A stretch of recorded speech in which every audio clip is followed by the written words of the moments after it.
Should we start over? Should we just start over? Start over. Let's start over. Let's start And then over. So I will welcome her, and then I'll have her introduce herself. Okay. All right. Okay. This never happens, Erica. We're very professional. I believe it.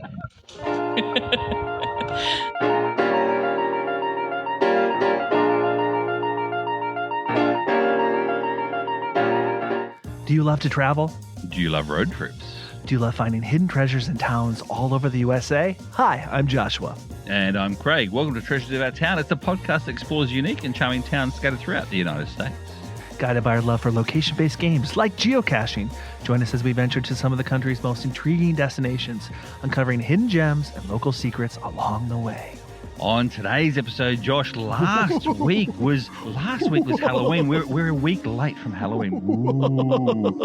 We're talking about Spooky. a visit to a very haunted location that we have both visited together a few years ago. We managed to wrangle the person, one of the people in charge of the place too. That's who we're going to talk to today. I'm really excited to talk to her. It's going to be cool. So that's our little teaser. We're going to talk about a haunted place in the good old USA. Yeah. But first, before we do that, we have to talk about our delays and upgrades. Delays and upgrades. Do you want to start first, Josh, or would you Sure, like me? I'll talk to my upgrade. So Halloween came and passed. It came and then it's done. And the Back to the Future this is the year of the 40th anniversary, which is my favorite movie. They released the movie in IMAX. Oh my gosh. Wow. I've never seen Back to the Future in such beautiful restoration. It was awesome. Yeah. So that was a real upgrade. I did that on Halloween. But I was noticing on social media this really cool thing, and I was like, oh, that's really cool. I maybe if I go to the theater, I might get this thing. So I get there, I go to get my popcorn, and what do I see? I see on the sign, I see a DeLorean, and it says DeLorean popcorn bucket. No. And Craig, it's a DeLorean. No. It lights up. And basically, the wings of the doors, how the wings go up. Yeah. You're like, how does a car become like a popcorn bucket? The wings go up, and then when the wings go up, little trays pull out, and that's where you put the popcorn. Oh, okay. So I got one of them. Okay, so it's actually a popcorn tray rather than the bucket, because the popcorn doesn't go inside the DeLorean. It's in the passenger seat. Yeah, after you spill it out of the bucket. Yeah. But you sit the bucket anyway, of it was popcorn cool in there. So it's cool. Yeah, I like it's it. really cool. So that's my upgrade of Back to the Future on IMAX and a popcorn bucket. Is that now located in your room, Josh? In your study? It's actually in my kitchen right now, and I'm wondering how long before it gets moved into my office, because whereabouts in the kitchen is it, Josh? It's on the counter. Oh wow! Nicely displayed on a pedestal. I have put it up on a little pedestal, and it hasn't moved yet. So I'm just seeing how long before somebody in my house decides to move it in the basement. Goliath can't reach that high. You put it out. No, of it won't be. Goliath. It won't be Goliath. That's for sure. Oh wow, Josh. All right, my upgrade. If we're going to start with the upgrades. My upgrade, Josh, you would not believe this, because I'm still in Alabama. I'm back in Alabama. I went to Texas for Munsey work a couple of weeks ago there, and I'm back in Alabama again. I'm now a proud father of some chickens and some ducks, Josh.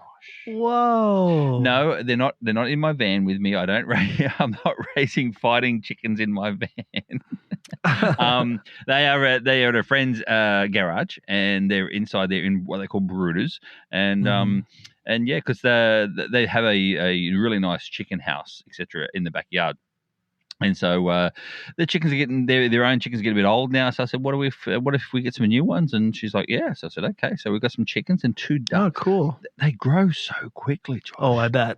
Insanely quick. I couldn't believe, and the ducks especially. Ducks are just huge already, only after a couple of weeks. So yes, that's my raising chickens and ducks is my upgrade. Wow. Now, do you want to know my delay? Yes, I do. The delay happened around the corner from where the chickens and ducks are in the garage, because I was cleaning up the area and making sure that it was all nice and free of debris and whatever else as well. And I was moving one area before a geocaching event, and lo and behold, I felt a sting on my finger and it stung really badly. The next minute, sting on my knee and a sting on my shoulder, a sting on my head. It was yellow jackets, Josh. They attacked me. I ran around the entire house screaming with my hair, like my hat flipping, trying to hit them.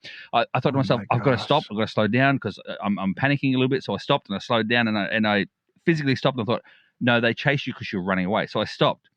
And then one flew past my face, went to my shoulder and went bam and hit me again. I was like, they were aggressive. In total, one was on my back, Josh, right? And he's stinging my back constantly like he's a sewing machine trying to sew my shirt to my back. Like, it's 17 I counted, Josh. 17 stings in the space of less than a minute. That's terrifying. Yeah, I know. I'm glad you're not allergic. If you were allergic, you could be dead. It's I didn't think I maybe had some sort of reaction to it because even today they are still now active on my body. Like I still got I had blisters come up from them. You can see the lumps from it, and they were all red and so itchy too. So anyway, I got myself some antihistamines and took them and then scratched my way through the geocaching event that we hosted. So for Halloween. Wow. That's scary, delay. Literally. That's freaky. Yeah, 17 stings. Anyway. My delay is not that bad. Wow, I feel way better about my delay. What's your delay, mate? My delay is this. My favorite month is October. I love Halloween. That's my birthday. Yes. And it's just like October's over and November is kind of like one of my least favorite months because up here everything just gets brown. And then we had daylight savings. So like we're recording this at 4:47. It's almost dark. Yeah. It's like there's no light. Like the light is, so I really missing the light, and so we're kind of heading to the dark times. The dark times of the year. Yeah, so I don't love that. Way less time to go geocaching, especially like I don't like filming in the dark. So I don't love November. I like Thanksgiving, but I don't love November. Yeah. So apart from Thanksgiving, November's not good. So I wonder if any time soon that they're going to do away with daylight saving, and that's all over the world. Australia's worse with daylight saving, Josh, because not all states do or do not do daylight saving. So normally there's 3 different time zones in Australia, right? Same as there is in the US. Well, there's 4 in the US, but still very similar. 3 during the daylight saving week, right? Because some do it, some don't do it. Some do it later, some do it earlier. They get up to 8 different time zones, including a half-hour difference at one point. Oh, wow. So Australians and commercial air flights and stuff too in Australia absolutely hate that 1 week around this time of the year, whereby all the flights are in different time zones, and there's 8 different time zones when there's normally 3. So. Yeah, it's painful. That's a lot. Yeah, I know they have talked about it. They talked about getting rid of it, and I think honestly, maybe this is the last year we're doing it because I did hear something about it going away. So we'll see. I don't know. We'll see. Anyway, we've talked about some terrifying things, but we are about to talk about something that's really terrifying. It's.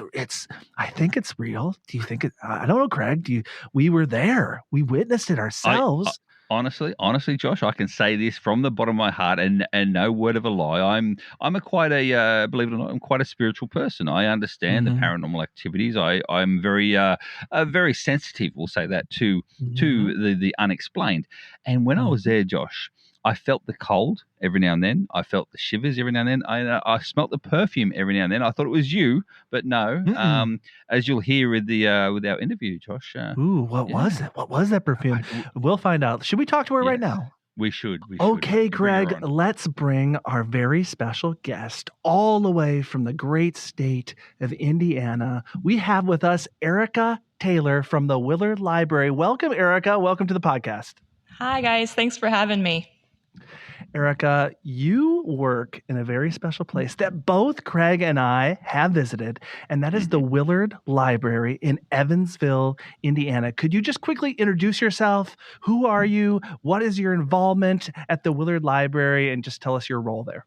Yeah, absolutely. So I am the manager of the Adult and Teen Services department at Willard Library, located in Evansville, Indiana, right on the southern tip of the state. And yeah, I mean, I've been at Willard for almost 10 years now. Oh, wow. Yeah, I'm coming up on a big anniversary, so I love it. I'm really curious because I just sent an email to the library. And so I'm sure maybe, I don't know, your staff had a conversation of like, okay, who's going to talk about the library and talked about the paranormal activity there? How were you chosen? Or did you raise your hand and say, I want to talk to this podcast about the library? So we have a library director and he just forwarded your email right to me. So that's how it all worked out. I was the lucky one. But yeah, usually anything involving paranormal is my department. Yeah. Oh, wow. That's a really cool flex. Like that's a great two truths and a lie. You know what I mean? Like I'm in charge of the paranormal activity of my workplace. I didn't volunteer for that job. It just happened. Oh my gosh.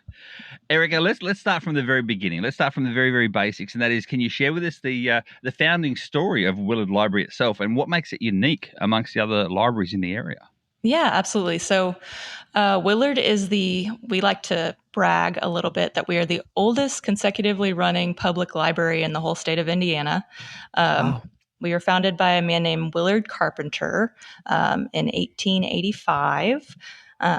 Willard was a very polarizing personality. So a lot of people loved him. A lot of people did not. But he was involved in a lot of different jobs. He was a teacher for a while. He had a dry goods business for a while. He helped bring the railroad system here to Evansville. And towards the end of his life, he wanted to open a women's college. That was kind of his dream. And some of his friends said, well, why don't you make it a public library instead? Because Evansville did not have one. He wanted to do something educational. He liked that idea. So yeah, he was in his 80s when Willard was being built. And his mission was to open it to everyone, all walks of life, regardless of their gender, age, religion, that sort of thing. And so that's what he did. So another thing that's really special about it, by the way, the Willard Library, it is a beautiful building, It is. very large building. But one of the reasons we wanted to talk to you, now we're a little late because Halloween has already happened. But we're going to talk a little. We're an episode late, mate. I know. But we're going to talk. It's all year round for me. Yes, I'm sure. We're going to talk a little spooky time. So it has a reputation of being a haunted place. Yes. And I did a little bit of research. There's something about the legend of the gray lady. And just tell us a little bit about how did this all start? How did it get that reputation for being a haunted place? Yes. Well, like you said, Willard has a very striking appearance. It's a Victorian Gothic building, very tall, very ornate. There's all kinds of carving in the woodwork and tiles and all sorts of things. So it's a kind of an intimidating looking building to start with. But yeah, over the years, it's kind of gotten this, I guess you would call it lore about our Gray Lady ghost that the community has just embraced. People love talking about her. But yeah, the Gray Lady, the story goes, and this is the story, but we don't know who our Gray Lady is. So I want to make that very clear. But when Willard Carpenter, our founder, passed away, he left a majority of his wealth to the library. And his family members did not feel that they got their fair share of his inheritance. Yeah. So one of his daughters, his youngest daughter, Louise, she actually sued the library board, saying that he was not of sound mind when he passed away or made his will. And she lost that lawsuit. So a lot of people believe that Louise is our Gray Lady ghost, and she's kind of just hanging out, keeping an eye on the goings on around here. I will say no one's ever felt threatened by her. We think she's a friendly spirit, but she does make herself known around here often. Absolutely. And Josh, you and I have both visited this together itself.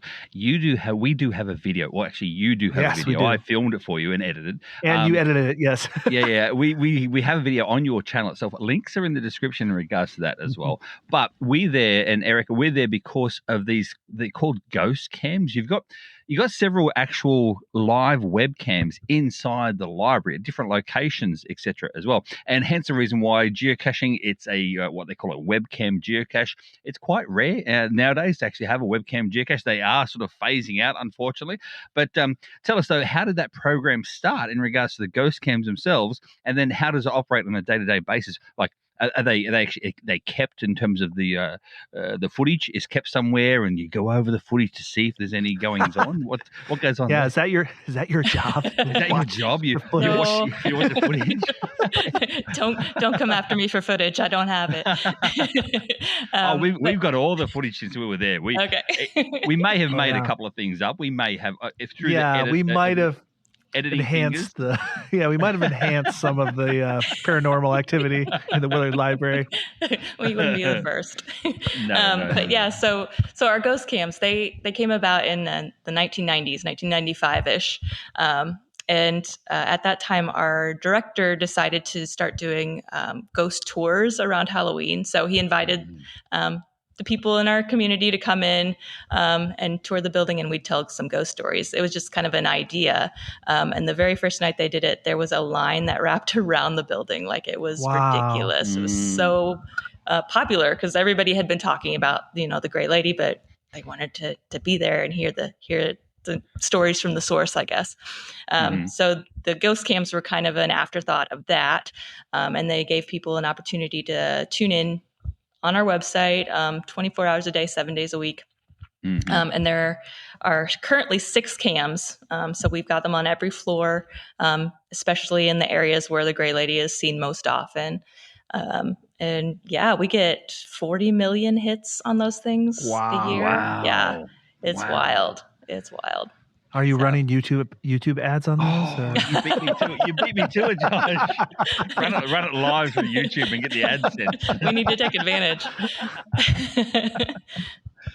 Well, you sort of brought that up. You said, the areas of the library that have the most active, sightings or sense of the Gray Lady. The hauntings. Are there certain hot spots in the library? Now, I remember, I'm recalling my memory. There's the children's area, which was I think a little lower, and then upstairs was like all the green lights that were up there, and that's kind of like the reference area. Is there certain areas where people feel like, there's a little bit more activity happening here? I think so. So the library, the layout it's 3 levels. So when you walk up the main steps, you're on the middle level. And then there's an upstairs, like you said, with the green lights, and that's our local history department. It's friendly and sunny and happy. And then you go downstairs and into the basement, basically. And our children's department is down there, but it's painted yellow. Like, everything is yellow. And it's bright and happy too. You keep walking down the hallway, and that's where it gets a little creepy.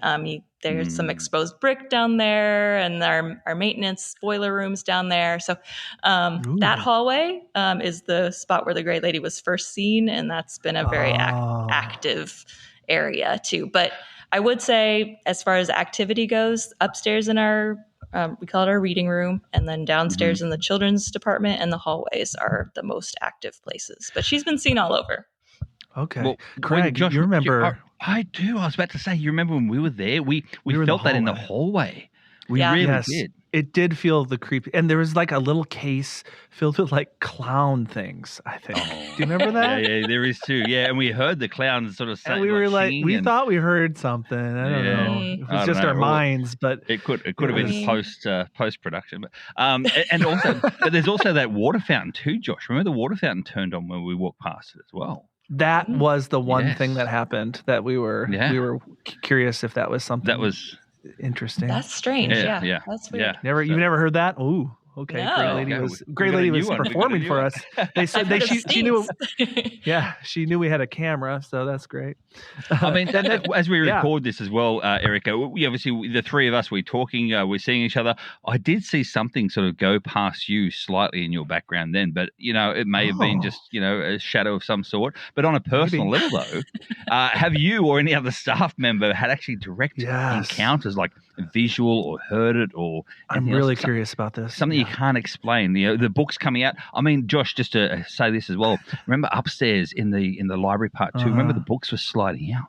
Do you remember the book started sliding out too? So it's very much like Ghostbusters, the original. Yes, the opening scene. The opening scene of Ghostbusters. That was really just like that. Honestly, it's exactly like that. Wait. Did you get into media because of the Ghostbusters? And then you're like, oh, this is the ultimate. This is the ultimate job. My favorite movie of all time. It's like books and ghosts. Boom, Ghostbusters. You should have one of those. It is a good combination. Machines. You should have one of those ghost catching machines, sort of as your what do you call it, your door kicker? You know, to hold the doors open. You can have that as the doorstop. Yeah, exactly. That is good. Okay, we need to let her answer the question. I was just saying, honestly, Erica, anything personal that you or anyone have actually encountered? Yeah, so I'll be the first to tell you I'm a skeptic, and the reason for that is because if I allowed myself, do you hear a train? Yeah, and there's no train station near there. Well, it's nowhere near a train station. Let's just say that. Anyway. No, but I'm a skeptic because if I allow myself to read into every little noise or weird thing that happens, I would be too creeped out to work here. So there are a lot of things that we try to explain away around here. Do you want me to wait for that? No. That's great ambiance. That's the grey lady. That's okay. The grey lady. That's her telling you that you're talking about me, and I know you are. That's what it is. You're right. You're exactly right. Absolutely. What about anyone else though, Eric? Any other workmates or colleagues that have experienced it? Yeah. So, I do have one story that was me personally. So, I've never seen an apparition or anything like that, but the Grey Lady makes her presence known in different ways. So we call her a poltergeist because she likes to move things around. Some people have reported like a cold feeling come over them, or a strong smell of perfume and there's no source for it, that sort of thing. So part of my job is in the mornings I come in, we have a phone system that we put on voicemail when we leave at night. And in the mornings we listen to the voicemails. And usually it's just people calling us, asking to like renew their books or that sort of thing. And so one morning I came in and we had a message, and I listened to it, and it was just like clicking sounds and like a weird, like whispery, like we couldn't really understand what they were saying. And it sounded like, somebody pocket dialed us maybe. And so I listened to the whole thing. Then it reads off what time it came in. It came in at 3 a.m. the previous night. And then it says it came from the extension to our staff room, which is downstairs. And it's a locked room. So it was just really creepy because like the call was coming from inside the house kind of thing. Like we still don't know why that happened, how that happened or what, but it was weird. I'm serious. I've got goosebumps. I love that. I love That's that. so cool. That is it was creepy. Story. That is a great story. But then now a quick question though, with the this is the geocacher in me now, you see, with the clicks and the dots, etc. Have you ever heard of Morse code, and could you actually decipher it from Morse? Maybe it's a Grey Lady doing Morse code. Could have been, yeah. See, that's the puzzle catcher in me, Josh. And normally I'm not a puzzle catcher. That's what it is. That's funny. I like it. So you have Erica, you have your story. Yeah. Is there any patron or a person in the community that is like collecting these stories and places for people to find or read about it, or other than obviously the internet? But is there a patron that somebody in Evansville that like owns this information and like kind of holds it? So we have a shared document as a staff. So every time a ghost encounter happens, or a patron reports an encounter that's seems very legit, we will write it into our kind of like our log of incidents, I guess. I don't want to call them incidents, but sightings, occurrences, that sort of occurrences. stuff. I like occurrences. Yeah. So we do keep a running list of those. That's mostly just for staff, but we do have some stories posted. If you go to our Willard website, there is a whole tab that says Ghost. And you can click there. That leads you to our ghost cams. And then we also have a pamphlet that you can read online or print out that has a bunch of stories and background about who we believe she might be and that sort of thing. So there's that. One other thing I do want to mention is some of our patrons made a Facebook group. It's called the Willard Ghost Chatters. And they just kind of hang out, watch the cams, and post things.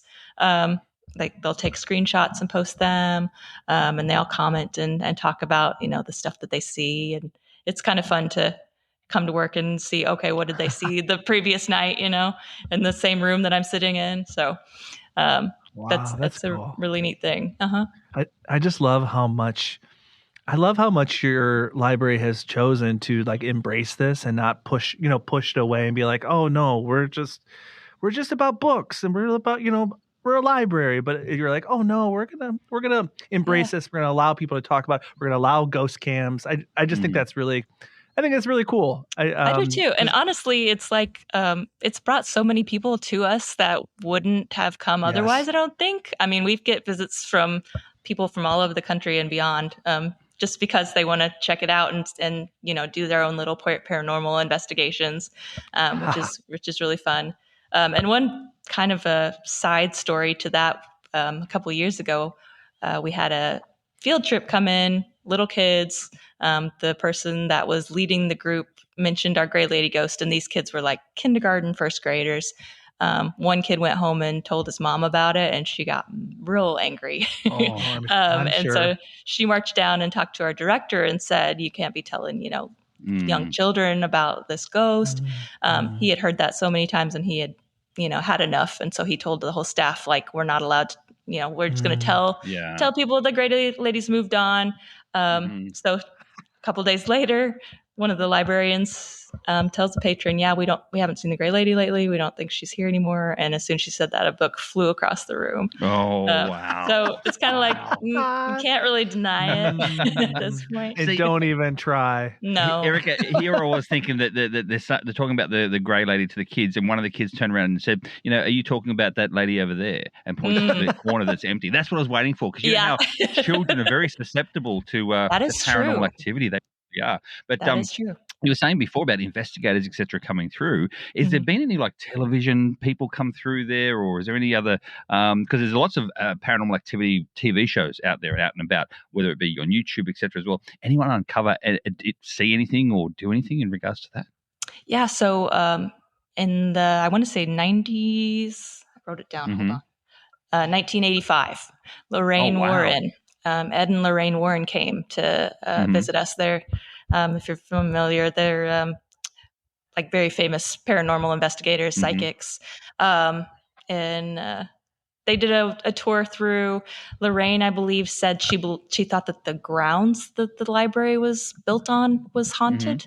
Not so much the building itself, which is like kind of interesting. underneath the ground, like in the movie Poltergeist, where they built the house on a cemetery, which is creepy. Okay. Yeah. So we had her, and then about 10 years later, we had Ghost Hunters Taps come in, and they did an episode. It was 2006 that it aired. And it wasn't the most exciting episode, unfortunately. I mean, they couldn't confirm or deny that the Gray Lady was here, but they did report seeing a mist appear. And at that point, we'd had thousands of reports of, Gray Lady sightings and things, encounters. So it's kind of hard to deny that many people. Well, that's true. I was going to say, Josh, I would think, though, in this day and age, because as you understand, from 1985 until now, there's been a lot of technology that's happened too. So I wonder if technology has enhanced the possibility of capturing something like this, as opposed to back in 1985, where literally all they had was human eyes, and maybe one of those things that go like the Ghostbusters, the arms go up and down. Yes. But yeah, nowadays they've got like these infrared things, they've got heat-seeking things, they've got cameras that do heat signals, and I wonder if there could be anything like that around. That'd be cool. Yeah, they do have all kinds of technology. Like people come in with these machines that I've never seen before. So it's kind of fun to see, what the newest trends are in that. That's cool. Let's talk off Amazon. Yes. Let's talk about if somebody were to visit the Willard Library. Like Craig and I have experienced it ourselves. What would they expect? What should they do? Who should they talk to? Like, tell us a little bit about what it's like to experience and visit the Willard Library. Sure. So we like to say it's a library first and foremost. So treat it like one. Come on in. It's open to everybody. You don't necessarily have to have a card to hang out and use our materials, that sort of thing. When you first walk in the building, you enter into this big grand foyer, but you'll see like a staircase that goes upstairs, and then the main desk is to your left. And I would just recommend that people wander. I mean, you can really go practically anywhere you want. All through the building. Like upstairs is our local history and genealogy department that we're really proud of. We've got a lot of great resources there. And then my floor is our adult services and teen services floor. So we've got a lot of popular materials. And then downstairs, we've got our children's department and an archives department that is awesome. A lot of people come in. Sorry, can you hear my email? Sorry. No, you're right. But yeah, a lot of people come in, they want to, find old photos of Evansville or maybe research their historic home, that sort of thing. So yeah, there's all kinds of fun resources. And then you have people that just want to, catch themselves on the cameras, and that's cool too. Like, yes, that's what we do whatever you want. But yeah, go ahead. No, I was just going to say, was so generous. Your staff is so generous. We were messing around. I mean, we were moving books, and we were making books fall. And no, we weren't doing that, Josh. She was doing that. She was doing that, not us. Okay. Can't blame us for that. Very tolerant of our video creation for sure. Yeah. Well, we're not our typical. Sorry, Eric. It's my fault. It's all good. When we're creating the video, though, we were trying to be mindful that it is actually still a library, but it's hard to keep Josh quiet. I'll just say that. But, we were very mindful. But I will say that even if you're a full skeptic of this ghosting and everything else as well, and you don't believe in it, whatever, even if you don't go to a library in general, you don't read books, whatever, that's fine. I would still go there for the architecture of that building. Like inside the building is so grand and beautiful. I mean, Josh, I still remember the big picture up on the wall, like the portrait up on the wall up top, up the top of the stairs. Do you remember that one, Josh? Was it George Washington? Is George Washington in the stairway? It is. Or it was. Yes. He's moved since. But he's moved. Oh, did the great lady move it? Actually, yes. Believe it or not, he fell off the wall in the middle of the night. We heard about that when we were there. Yeah, but they told us that when we were there. Yes, that's right. Wild. Wow, that's really cool. But yeah, he's secure now, so it's all good. Yep. But if someone was coming to Evansville, though, Eric, for the very first time, and they went to Willard's Library, what else can they do in the area in Evansville itself? What is there to see? What other local haunts can they actually go to? Haunts, or just fun things to do. Fun things to do in Evansville. Oh yeah, I mean Evansville's hopping. It's fun. We've got. Well, I'm kind of a history nerd, so my brain goes straight to history stuff. We've got Bosse Field, which is a baseball field. It's where they filmed A League of Their Own, the movie. Oh, that's cool. Yeah, and they still have like minor league games there in the summer, so it's just fun to go sit and see the kind of the history there. We've got great museums. We have the Evansville Museum, Children's Museum of Evansville, African American Museum.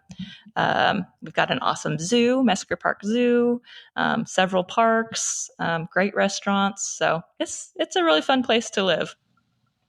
And just so everybody knows geographically, Evansville is in southern Indiana, correct? That's right. Southern Indiana. And we were in Owensboro when we were visiting. So it's about an hour northwest of Owensboro. Yeah. Is that roughly where it is?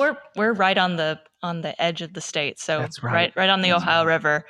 So you can get to Kentucky and less, and depending on where you are, very quickly.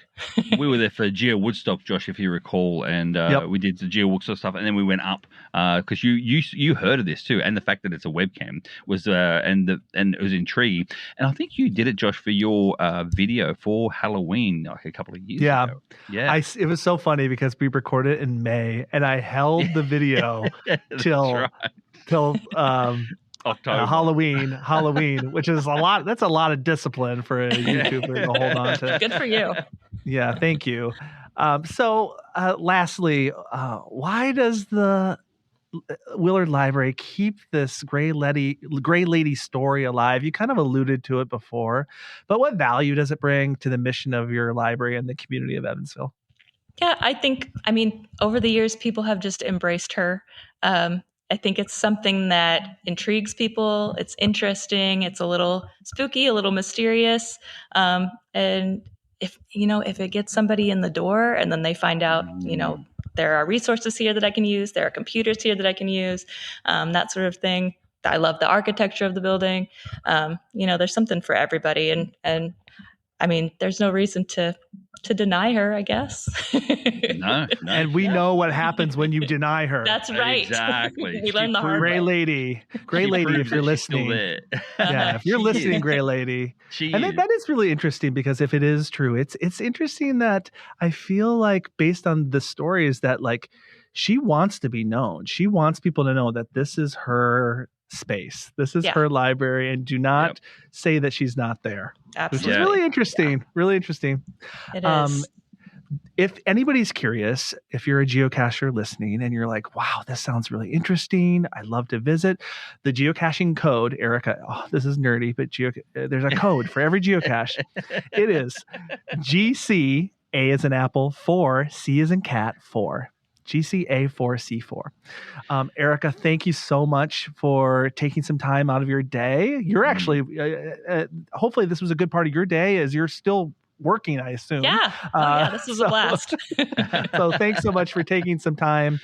And we, next time we're in the area, we will visit, and we will send you our video. I would love for you to see our visit to the library. I'm sure Please do. Get a lot of people. Well, but it might be fun for you to see some of the things that we experienced. Absolutely. Yes. That maybe wait. Partially real and partially not. I don't know who had those crazy ideas, Josh, but anyway, they were. And you know what? You know what, Craig? Erica's here. And you know why she's here is because she's proud of her library, and she's proud of her town, because it's a rare thing these days. And Erica has no clue where that comes from, what you just did. So you'll have to explain. She maybe knows where it come from. So have you ever seen, Erica, the movie Trains, Planes, and Automobiles with John Candy? A million years ago, yeah. Yes. Okay. So there's a line in it where they're in a taxi cab, and John Candy says he's proud of his town. That's a rare thing these days. So I have to get that phrase into every single podcast at some point. I almost forgot. Yeah, because sometimes he does. Thank you so much for joining us, Erica. And listeners out there, if you actually go to Willard Library, and because you've listened to this show as well, let them know. Just say, like, I heard you on Treasures of Our Town, and that's why I'm here. Plus, then you can grab the geocache as well. So, Josh, we'll let Erica go. And then do you want to talk a little bit more about the webcam before we finish up? What do you think? Oh, yeah. We can talk a little bit more about the webcam. But yes, Erica, thanks so much. Thank you, guys. Have a great afternoon. You too. So, Josh, there you go. Erica itself. Now, GCA4C4 is what you said before on the. That's the geocaching for the webcam. Let's talk about the webcam just for a little bit, Josh, because I'm telling you, I favorited this webcam, right? This webcam itself has 862 favorite points. Wow. And it's been favorited 53% of the time. So it's got over 1,600 finds in total. It was by Dutch Boy in November of 2002. November 2002. So it's old too. It's old. It's old. And it's funny you say that it's old, because in the hints it says the research room has computers for public use. And so what that means is that you could actually do, back in the day, because we didn't have the smartphones, but you could do the webcam and have someone in the research room on the computer there while you go up and take your webcam photo. See, so they did it that way. Oh, that's convenient. Yeah. That's cool. You don't remember back in the day, Josh, and neither do I, but I've seen it often whereby to do a webcam, you literally had to be on the phone to a friend who was on a computer at home attached to the dial-up, attached to the dial-up, and get your photo from there rather than just screenshot your mobile phone nowadays. So, well, Craig, that's really cool. Craig, you're talking about an old time. I've been geocaching longer than you. I actually, my very first webcam was in Memphis, Tennessee, and I did have to call somebody. I was on vacation. I did. I called them at work, and they found me, and they took a screenshot. So I did have to, and that was back before cell phone geocaching. So that was what I had to do. Back in the GPS days. printed out the code out on the piece of paper and take the piece of paper out. But yeah, no, all the links, by the way, Josh, are in the description for your video, for the cache page itself, and the Willard Library as well. So, can I say another thing about the webcam that I think is really unique about it is that it's indoors. Yes, there's not very many indoor webcam geocaches. I can only think of one other one that I've done. I think we did it together. Remember? Yes, we did. Did we go to that inside of a police station? It was just sit there. It was a DMV. DMV. Yes. Where were we? Where was that? I don't know. Where were we in a DMV? Oh no, I think it was in Orlando. Was it Orlando? I don't remember. No, it wasn't Orlando. No, it was more central. It might have been when we were in Indiana. It was Louisville. Louisville, it was Kentucky. Louisville, Kentucky. I think it was, yes. There you go. But one more thing, Josh, as well that's very unique about this is that there's 8 different cameras that you can actually take your photo from too, not just the one. I think 6. I think it's 6. 6 different cameras. 6. Yes. So, but either way, there's more than one actual camera you can get your photo from too. So, I mean, I think you and I, when we did it, we had to do all 6 because that's just the way we are. But I mean, we not only got video. We not only got photos, but we got video from every single camera. It's a really, guys, you got to check it out. It's a really good video. Yeah. Like people, when they saw it, they were like, "That's good enough to be in a GIF." That's what that was. I remember that. People are like, "That's really good." It's fun. And speaking of GIFs, Josh, I heard you've got a GIF event coming up. Yeah, I got a GIF event. It's already happened as they're listening to this, so it's actually in a theater. So we're a theater. So that's exciting. I'm excited to see our film, If You Hide It, on the big screen. And actually, we can talk about it a little bit. Because it's already come out now. Actually, we're not, because when this is released, GIF season will still be happening. So we don't want to spoil it yet. Not for everyone. Not for everyone. No. So anyway, that's great. And you know what? Our patrons, they get special stuff. And you know what? I think once the GIF film is out, maybe they're gonna get something special. Maybe something for the patrons. You support a podcast that has both of the GIF, the actor and the editor and producer and director. I was thinking, Josh, it could coincide with my my upgrade with my chickens, because it could be a golden nugget. Yeah, it could be. And you know how you get those golden nuggets is if you're a patron supporter of us. So please consider, if you're a listener, consider supporting us, because this is completely listener supported. We do not have any ads, zero, nada, none. So you help us keep this going. And so if you would like to join our Patreon, get some golden nuggets from time to time, that extra bonus footage, you can join us on patreon.com/treasures of our town. And Josh, how can other people contact us if they wish to contact us? So if they've got an idea for a podcast, Josh, if they thought to themselves, I've been to this place, I think Craig and Josh need to visit here, or they need to talk about this. How can they reach out and talk to us from there? Yep, they can reach out to us at treasuresofourtownpodcast@gmail.com. Or you can follow us on Facebook, Instagram, YouTube, or our Buzzsprout site. Just search Treasures of Our Town in Google and you will find us there. So that's it for our show today. Please subscribe, rate, and review on your favorite podcasting app. And as always, Josh... And may your travels always lead you to the most unexpected, spooky, haunted, gray lady-ish around the world. See you next time in Bye. Monster Mash.